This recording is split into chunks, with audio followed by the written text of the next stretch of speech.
नमस्कार दोस्तों, स्वागत है आपको मेरे YouTube चैनल में। दोस्तों, आज हम बात करने वाले हैं पीरियोडिक टेबल के बारे में। तो दोस्तों, पीरियोडिक टेबल में हमारे जो होते हैं, इसमें धातु, अधातु और हमारे उपधातु होते हैं। तो दोस्तों, इसको हम लोग क्या करते हैं कि डिवाइड किया गया है। तो यहाँ पर देख लेते हैं कि हमारी जो पीरियोडिक टेबल होती है, तो इसमें से कितने ब्लॉकों में इसको परिवर्तित किया गया है। तो दोस्तों, आपने सुना होगा कि ये हमारे 4 भागों में डिवाइड होती है। एक हमारी होती है एस ब्लॉक की, ठीक है। जो ये 2 हमारे खाने हैं वो एस ब्लॉक के तत्व हैं, और जो पी ब्लॉक के तत्व हैं ये हमारे कैसे हैं, पी ब्लॉक के तत्व हैं। जो 13 से लेके 13 से 18 तक के जो तत्व होते हैं वो हमारे कैसे, देखिए हमारा 13 लिखा है और यहाँ पर हमारा 18, अर्थात 13 से 18 तक के लेके हमारे कौन से होते हैं, पी ब्लॉक के तत्व होते हैं, ठीक है। और इसके बाद यहाँ पर हमारे डी ब्लॉक के तत्व कौन होते हैं, जो हमारी ये रास्ता दिख रही है अंदर, ये बॉक्स जैसा दिख रहा है, ये हमारा कैसा है, डी ब्लॉक के तत्व हैं, ठीक है। और डी ब्लॉक तत्व को हम लोग संक्रमण तत्व भी बोलते हैं, ठीक है। डी ब्लॉक के तत्व क्या बोलते हैं, संक्रमण तत्व भी बोलते हैं, ठीक है। अब इसमें से क्वेश्चन ये होता है कि इसमें से धातु कौन होती है और अधातु कौन होती है, ठीक है। तो यहाँ पर देखिए दोस्तों, जैसे हमारे है ये इधर मतलब एस ब्लॉक के तत्व से लेके, अर्थात यहाँ से लेके यहाँ पर हमारे यहाँ से लेके आप इधर चले आइए, ठीक है। और ये हमारे जो यहाँ से रेड कलर की बनी हुई है, ठीक है, यहाँ से लेके ये हमारे सभी क्या होते हैं, धातु होते हैं, ठीक है। आपसे पूछे कि धातु की संख्या ज़्यादा होती है या अधातु की संख्या, तो आप क्या बताएंगे, धातु की संख्या हमारी ज़्यादा होती है। और अधातु इसमें कौन है, तो अधातु हमारे यहाँ पर जो ये दिख रहे हैं ये हमारे हैं अधातु, यहाँ से लेके, ठीक है, इधर के साइड के हमारे क्या होते हैं, ये सब अधातु होते हैं। अर्थात ये हमारे जो अधातु होते हैं, ठीक है, तो ये हमारे पी ब्लॉक के तत्वों के अंतर्गत आ जाते हैं, ठीक है। अब यहाँ पर क्वेश्चन ये होता है दोस्तों कि उपधातु क्या होते हैं। तो दोस्तों, उपधातु वो होते हैं जो धातु और अधातु दोनों के गुण होते हैं। तो यहाँ पर देखिए जो हमारे ये हमारे बने हुए हैं, ठीक है, यहाँ से ये हमारे क्या हैं, उपधातु हैं, ठीक है। उपधातु आपने पढ़ा होगा, जर्मेनियम, सिलिकॉन वगैरह, है ना। तो यही हमारे हैं, देखिए जर्मेनियम है, हमारे आर्सेनिक, जो भी हमारे हैं ये हमारे सब क्या है, ये हमारे उपधातु के अंतर्गत आते हैं, ठीक है। तो आपने यहाँ पर देखा क्या कि एस ब्लॉक के तत्व कौन है, पी ब्लॉक के तत्व कौन है, और हमारे डी ब्लॉक के तत्व हमारे कौन है। और साथ में हमको ये भी देखना है कि एफ ब्लॉक के तत्व कौन से होते हैं। तो दोस्तों, एफ ब्लॉक के तत्व हमारे कौन होते हैं, जैसे कि हमारे ये आवर्त सारणी है, तो आवर्त सारणी के नीचे हमारी एक ब्लॉक और होता है, ठीक है, जिसमें से 2 हमारे खाने होते हैं, प्रत्येक में हमारे 14 एलिमेंट होते हैं। और यहाँ भी हमारे 14 एलिमेंट होते हैं। और इन 14 एलिमेंट को, जो पहला वाला एलिमेंट होता है, तो इसे हम लोग बोल सकते हैं ये ब्लॉक के तत्वों को आंतरिक संक्रमण तत्व, ठीक है। मगर इन 14 जो हमारे ऊपर के 14 तत्व हैं या एलिमेंट्स हैं, इनको लैंथेनाइड बोलते हैं, ठीक है। क्या बोलते हैं, लैंथेनाइड बोलते हैं। और बचे हमारे कौन से, ये जो नीचे के 14 तत्व होते हैं, ठीक है, नीचे वाले हमारे जो 14 तत्व थे उनको हम लोग बोलते हैं एक्टेनाइड बोलते हैं, ठीक है। तो अब हम लोग दोस्तों यहाँ पर ये देख लेते हैं थ्योरी माध्यम में। ये तो हमने आपको टेबल के माध्यम में बता दिया कि हमारे इधर वाले हमारे धातु होते हैं, ये इधर वाले अधातु होते हैं। तो क्वेश्चन हमारा आया था क्या, क्वेश्चन ये आया था कि हमारी सबसे हल्की धातु कौन ही, तो हल्की धातु हमारी कौन सी हो जाएगी यहाँ पर दोस्तों, जल्दी से जवाब दीजिए। सबसे हल्की धातु, जो धातु क्या है, ये हमारे हैं, तो धातु सबसे ऊपर हमारा परमाणु क्रमांक कम है, तो अर्थात हमारा यहाँ पर हाइड्रोजन का परमाणु क्रमांक सबसे कम है, अर्थात सबसे हल्की धातु हमारी कौन हो गई, हाइड्रोजन हो गई, ठीक है। इसके बाद यहाँ पर ये देखा सबसे हमारी हल्की अधातु कौन सी है, तो अधातु कौन होते हैं, जो पी ब्लॉक के तत्वों में हीलियम हमारा देखो दिख रहा है यहाँ पर, ठीक है, हीलियम दिख रहा है। तो हीलियम हमारे यहाँ पर क्या हो जाएगा, हीलियम ये हमारा बन जाएगा, ठीक है, ये हमारा दिख रहा है हीलियम। तो हीलियम को क्या करेंगे, ये वाला, ठीक है, ये हीलियम है, तो हीलियम हमारा सबसे हल्का होता है। तो क्वेश्चन आपने दोस्तों कंफ्यूज हो रहे होंगे कि सबसे हल्की धातु कौन सी है। तो हम आपको बता दें कि पहले हमारे जो वायुयान के थे, वायुयान, तो वहाँ पर हम लोग हाइड्रोजन ही भरते थे, ठीक है, सबसे हल्की धातु हाइड्रोजन ही है। इसके बाद हमारी हीलियम है, मगर पहले वायुयान में हाइड्रोजन ही भरते थे, लेकिन हाइड्रोजन गैस हमारी कैसी है, ज्वलनशील गैस है, ठीक है। इस कारण से हाइड्रोजन गैस को नहीं भरा जाता है, क्योंकि जब एरोप्लेन हमारे लैंडिंग करते थे उनके टायर फट जाते थे। तो इस कारण हम लोग किसको भरने लगे, यहाँ पर हीलियम को। मगर आप अगर पूछा जाए सबसे हल्की धातु तो हाइड्रोजन, फिर इसके बाद हमारी कौन सी है, हीलियम है। तो यहाँ से क्वेश्चन हमारे ढेर सारे दोस्तों बन रहे हैं। तो इस टेबल में हमारे आज पूछा गया था कि जैसे पी जो O होता है, ऑक्सीजन होता है, वो हमारे किस नंबर में आता है, ठीक है। तो हमारे किस में आते हैं, ये हमारे पी ब्लॉक के तत्वों में आते हैं। तो दोस्तों इसको हम थ्योरी माध्यम में पढ़ लें कि हमारे थ्योरी माध्यम में हमारे क्या क्या होंगे। तो यहाँ पर देखिए आवर्त सारणी। तो आवर्त सारणी हमारे पहले किसने बनाया था, मेंडलीव ने बनाया था, ठीक है। आवर्त सारणी मेंडलीव ने बनाया था, मगर उनका दोस्तों जो हमारे क्रमांक होता है 1 2 3, ये क्रमांक उन्होंने सही से नहीं किया था। जो हमारे मेंडलीव थे ये हमारे रूसी वैज्ञानिक थे, ठीक है। और इन्होंने उस समय 63 एलिमेंट की खोज की थी, ठीक है। कितने की थी, 63 एलिमेंट की थी। और इनको सही से नहीं रखा था, ठीक है। कहीं पर 2, कहीं पर 3, कहीं पर 6, कहीं 8, मतलब इधर सही से नहीं रखा। तो इसके लिए क्या हुआ कि हमारे कौन आ गए, यहाँ पर मोजले आ गए, ठीक है। आप देख रहे हैं कि लिखा है हमारे मोजले। तो मोजले ने क्या दिया, तत्वों के भौतिक एवं रासायनिक गुण क्या होते हैं, परमाणु क्रमांकों के आवर्ती फलन, अर्थात कि हमारे जो परमाणु होते हैं 1 2 3 4 5 इस हिसाब में होते हैं, ठीक है। चलो आगे देखते हैं कि इसकी खासियत यही हमारी थी कि जैसे जैसे हम आवर्त सारणी में आगे बढ़ते हैं तो उनके परमाणु क्रमांक क्या व्यवस्थित क्रम में ही आगे रखे जाते हैं, ठीक है। अब देखते हैं हम लोग, हमने बताया था कि एस ब्लॉक के तत्व हमारे जो बाईं ओर होते हैं, ठीक है। प्रारंभिक 2 समूह हमारे होते हैं वो एस ब्लॉक के होते हैं, और पी ब्लॉक के तत्व क्या होते हैं 13 से जो 18 होते हैं वो पी ब्लॉक के तत्व होते हैं। और आगे हमारा क्या होना है, डी ब्लॉक। तो डी ब्लॉक के तत्व हमारे जो होते हैं क्या, बीच में हमारे यहाँ पर बॉक्स की तरह खाली था तो डी ब्लॉक के हो गए, और इनको हम लोग क्या बोलते हैं, संक्रमण तत्व भी बोलते हैं। और साथ में हमारे कौन से बचे हैं यहाँ पर, तो हमारे बचे हैं यहाँ पर एफ ब्लॉक के तत्व, ठीक है। तो एफ ब्लॉक के तत्व हमने बताया था कि ये आंतरिक संक्रमण तत्व भी कहलाते हैं, ठीक है। और आवर्त सारणी के नीचे हमारे 2 कॉलम होते हैं उनको एफ ब्लॉक बोलते हैं। जो स्टार्टिंग के 14 होते हैं ऊपर वाले उन्हें बोलते हैं लेंथेनाइड, और जो नीचे के होते हैं उनको बोलते हैं एक्टेनाइड बोलते हैं, ठीक है। तो आपको ये भी समझ में आ गया होगा।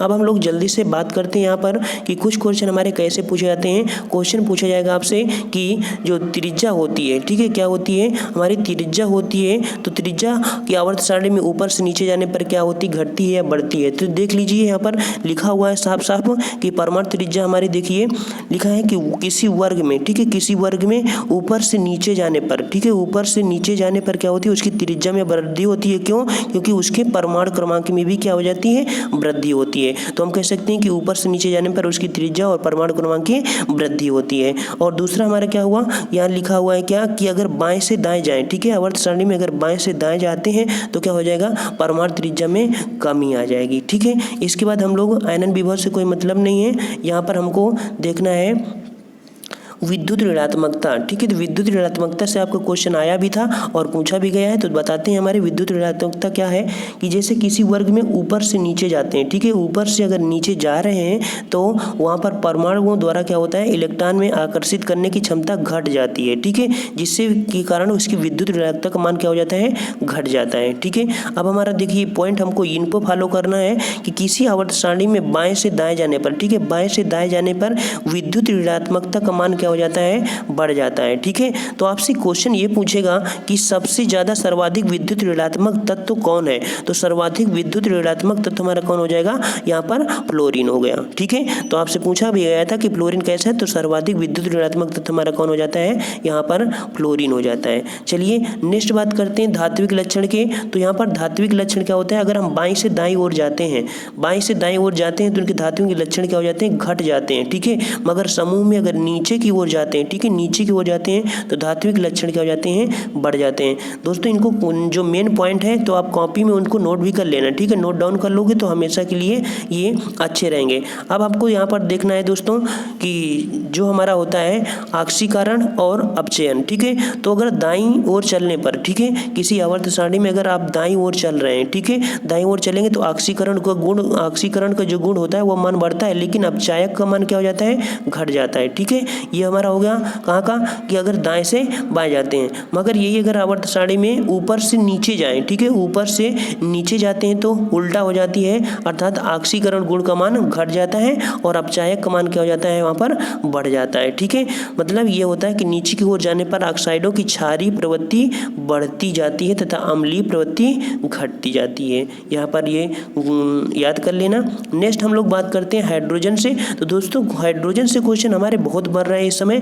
पूछा जाता है हाइड्रोजन हमारा सबसे कैसा है, हल्का धातु है और ये आवर्त सारणी का प्रथम तत्व है। ठीक है, इसका हमारा संकेत H होता है और इसका हमारा परमाणु जो संख्या होती है 1 होती है। ठीक है, और मेन चीज हमारी होती है क्या, इसे भविष्य का ईंधन भी कहा जाता है। ठीक है, इसे भविष्य का ईंधन भी कहा जाता है, तो इससे भी पॉइंट आपको याद रखना है। इसके बाद नेक्स्ट हमको जो जरूरी है हाइड्रोजन से पूछा जाता है कि इसके नाभिक में न्यूट्रॉन नहीं पाया जाता है। यही खासियत होती है कि इस सारणी में, ठीक है, यही हमारा एक ऐसा सारणी है, यह आवर्त सारणी का पहला एकमात्र ऐसा तत्व है जिसमें से केवल प्रोटॉन पाया जाता है और न्यूट्रॉन नहीं पाया जाता है। ठीक है, आपने ये भी देख लिया होगा हाइड्रोजन के बारे में। अब हम लोग यहाँ पर दोस्तों बात कर रहे हैं धातु के बारे में। ठीक है, तो धातु क्या होते हैं हम चाहते हैं दोस्तों आपको एक ही वीडियो में लगभग मैं कंप्लीट करा दूं, क्योंकि दोस्तों टाइम तो मिलता नहीं है मेरे पास। ठीक है, और जितना हो सकता है उतना मैं आपके पास टाइम प्रोवाइड करा देता हूँ। ठीक है, तो चलिए दोस्तों यहाँ पर धातु क्या होते हैं। धातु वे सभी तत्व होते हैं इलेक्ट्रॉन त्याग कर क्या बनाते हैं, धन आयन बनाते हैं। ठीक है, धातु आपको पता है कि जैसे सोना, चांदी, लोहा, पारा आदि क्या होते हैं, हमारे धातु होते हैं। धातु की खासियत ये होती है वो मैलेबल होते हैं, अर्थात आघातवर्ध होते हैं। हथौड़े से अगर आप ऐसे से पीटिए तो क्या हो जाती है, चारों तरफ हमारा वो बढ़ जाती है। ठीक है, और अगर तार खींचना चाहें, ठीक है, तन या डक्टाइल मटेरियल, अर्थात कि इनके चाहे तो आप पतले पतले तार भी खींच सकते हैं। तो आपसे क्वेश्चन ये पूछा जाएगा दोस्तों कि यहाँ पर सबसे तन्य धातु कौन सी होती है। ठीक है, सभी धातुएं समान तो होती नहीं है, तो सबसे तन्य धातु कौन होती है, तो सबसे तन्य धातु कौन होगी, यहाँ पर लिखा है सोना सर्वाधिक तन्य धातु है। तो दोस्तों पूछा जाता है दूसरा हमारा कौन होगा, तो दूसरा हमारा कौन हो जाएगा, चांदी दूसरी हमारी तन्य, अर्थात तन्य का मतलब हो गया कि लंबे लंबे इसके तार खींचे जा सकते हैं। ठीक है, चलो नेक्स्ट हमारा यहाँ पर पॉइंट लगा है, इसको भी देखते हैं। लिखा है ऊष्मा की सबसे अच्छी चालक कौन है, तो ऊष्मा की सबसे अच्छी चालक हमारी कौन है, यहाँ पर चांदी है। ठीक है, और दूसरी हमारी जो होती है वो हमारी तांबा होता है। ठीक है, और सबसे कम चालक हमारा कौन होता है, यहाँ पर शीशा होगा। ठीक है, सबसे कम हमारा कौन सा है, शीशा है। चलो नेक्स्ट हम बात करते हैं। यहाँ पर एक पॉइंट हमने देखो लिखा बता भी दिया है, सर्वोत्तम चालक चांदी और तांबा होते हैं। ठीक है, एक पॉइंट हमारे यहाँ पर बचा हुआ है मरकरी के बारे में। ठीक है, तो मरकरी से भी क्वेश्चन आता है कि मरकरी अर्थात पारा सीजियम तथा गैलियम के अतिरिक्त, ठीक है, यहाँ पर बहुत गौर करने वाली बात है दोस्तों। यहाँ पर मरकरी, सीजियम तथा गैलियम के अतिरिक्त सभी धातुएं होती हैं वो साधारण ताप पर क्या हो जाती हैं, साधारण ताप पर जो होती हैं ठोस होती हैं। मगर ये तीन धातुएं मरकरी, सीजियम, ठीक है, मरकरी, सीजियम, गैलियम, ये तीनों क्या होती हैं, थोड़ा ही ताप अगर लग जाती है तो ये कैसे पाई जाती है, हमारी द्रव अवस्था में पाई जाती हैं। ठीक है, इसके बाद हम लोग पॉइंट बात करते हैं अगला कि यहाँ पर लिखा हुआ है धातुओं के गलनांक तथा क्वथनांक क्या होते हैं, उच्च होते हैं हमेशा, मतलब कि बहुत ही लेट में गलते भी हैं और बहुत देर में ही जमते भी हैं। ठीक है, चलो यहाँ पर एक पॉइंट हमारा है गैलियम तथा सीजियम, गैलियम तथा सीजियम धातुओं का गलनांक बहुत कम होता है।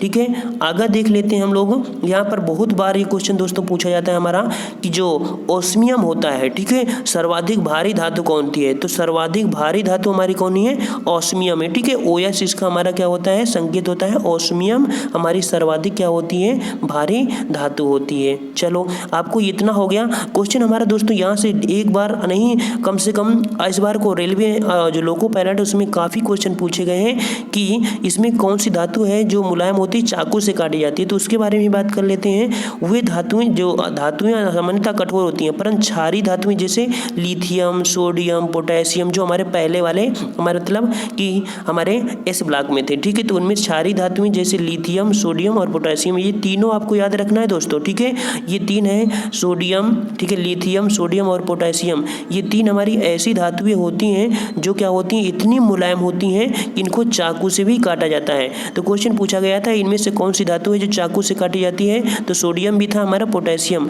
तो उन दोनों को ही काटा जा सकता है, अर्थात लिथियम इनको भी काटा जा सकता है। तो यहाँ पर आपने ये भी देख लिया। अब हम बात कर लेते हैं सोडियम के बारे में, ठीक है। सोडियम, तो दोस्तों सोडियम हमारा क्या है, अत्यधिक क्रियाशील होती है, ठीक है, और यह प्रकृति में मुक्त अवस्था में नहीं पाया जाता है। इसको गौर कर लेना कि सोडियम हमेशा क्या होता है, जल में मतलब क्या होता है, मुक्त अवस्था में नहीं पाया जाता है, ठीक है, क्योंकि ये जल की अवस्था में क्या होता है, ऑक्सीकरण होता है और जल उठता है। जो जादू टोने वाले होते हैं और जैसे किसी की खोपड़ी ले आते हैं, ठीक है, और उस खोपड़ी में क्या होते हैं, जो मुर्दे लोग होते हैं उनकी तो खोपड़ी ले आते हैं कंकाल वाला, तो उसमें भी पानी डालते हैं और कहते हैं देखो आग लगा देंगे, थोड़ा जादू मंत्र करते हैं और पानी डाल देते हैं। उसमें दोस्तों बेवकूफ़ नहीं, वो उसमें सोडियम होता है और सोडियम जैसे ही जल से क्रिया करता है वो जल उठता है, ठीक है, तो वो लोग बेवकूफ़ बनाते हैं। तो यही होता है कि ये प्रकृति में सोडियम धातु प्रकृति में ऐसे नहीं पाई जाती है, ठीक है। नेक्स्ट बात करते हैं यहाँ पर चांदी की। तो यह चांदी की समान हमारी क्या होती है, सफ़ेद धातु है, इसे चाकू से काटा जा सकता है। मैंने पहले ही बता दिया था कि सोडियम हमारी, लिथियम हमारी ऐसी धातु होती हैं, पोटेशियम, जिनको चाकू से काटा जा सकता है, ठीक है।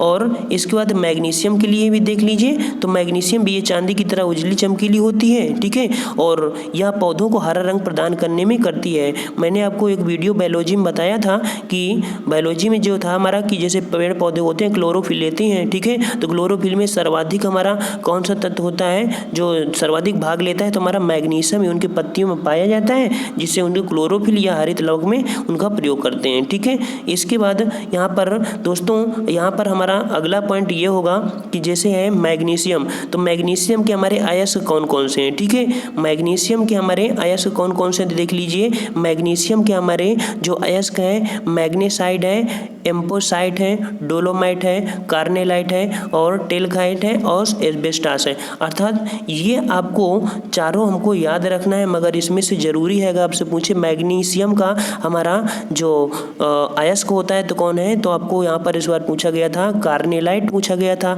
एस्बेस्टास पूछा गया था और मैग्नेसाइट भी पूछा गया था, डोलोमाइट भी। आपको 4 याद रख लेना है इसमें से। और इसके बाद कांपर वाले में तो देख लीजिए, तो कांपर में तो आप देख लीजिए, कांपर पैराइड लिखा है, कांपर ग्लांस लिखा है, क्यूपराइट भी लिखा है, मैलेकाइट। तो ये 4 आपको क्या करना है, यहाँ पर याद रखना है, ठीक है। कौन कौन 4 हमारे हैं जो हमारे स्टार्टिंग के हैं, कांपर पैराइड और हमारा कॉपर ग्लांस, क्यूपराइट और मैलेकाइट। ये 4 अगर याद कर लिया तो आपको इनमें से 4 से ही मिल जाएगा।